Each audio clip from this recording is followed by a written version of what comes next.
ఒక ముఖ్యమంత్రి హోదాలో ఉన్న వ్యక్తి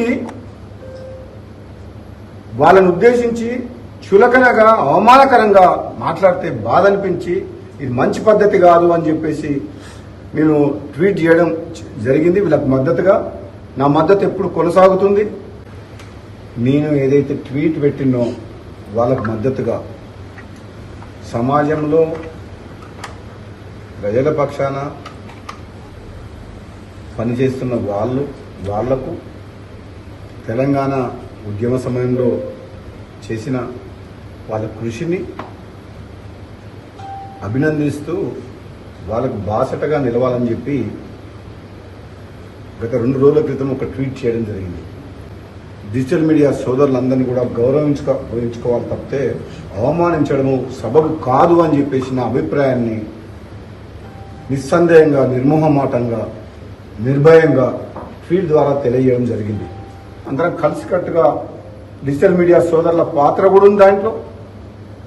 అందరం కలిసి ఈరోజు ప్రభుత్వాన్ని ఏర్పాటు చేసుకున్నాం. ఇటువంటి తరుణంలో మీ భాష మార్చుకొని, మీ హవభావాలు మార్చుకొని, తక్కువ మాట్లాడి మంత్రివర్గంలో ఇంకా చాలా అందరికి మాట్లాడే అవకాశం ఇచ్చి మేధావులతో డిస్కస్ చేసి రాబోయే రోజుల్లో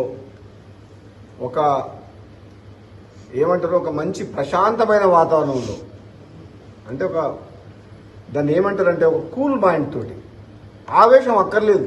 ఇంకా 3.5 ఏళ్ల గవర్నమెంట్ ఉంది, ముఖ్యమంత్రి మీరే ఉంటారు. ఆ తర్వాత ఎవరుంటారు అనేది అప్పుడు చూద్దాం. తర్వాత ఎలక్షన్స్ అయిన తర్వాత కాంగ్రెస్ పార్టీ హైకమాండ్ ప్రజలు తీర్పిచ్చిన దాన్ని బట్టి నిర్ణయం చేద్దాం. అప్పటి వరకు మీరే ఉంటారు. అప్పటిదాకా ఆవేశపడకుండా, గంటలు మాట్లాడకుండా, ఆ గంటలు అనే స్పీచ్లు తక్కువ చేసి పని మీద ఎక్కువ శ్రద్ధ చూపిస్తే మంచిదని చెప్పి నా సలహా. రేవంత్ రెడ్డి వెనుక ఆంధ్ర పెట్టుబడిదారు ఎవరు? ఇక మీకు 1, 2, 3, 4, 5, 6, 20 మంది ఉన్నారు. ఈ రాష్ట్రాన్ని దోసుకుంటున్న ఇప్పుడు కూడా రాబోయే రోజుల్లో సమయం వచ్చినప్పుడు వాళ్ళ బండారం బయట పెడతా.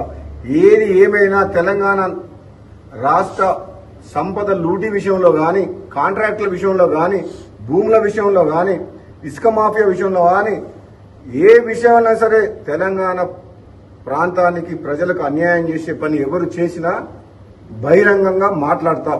Thank you.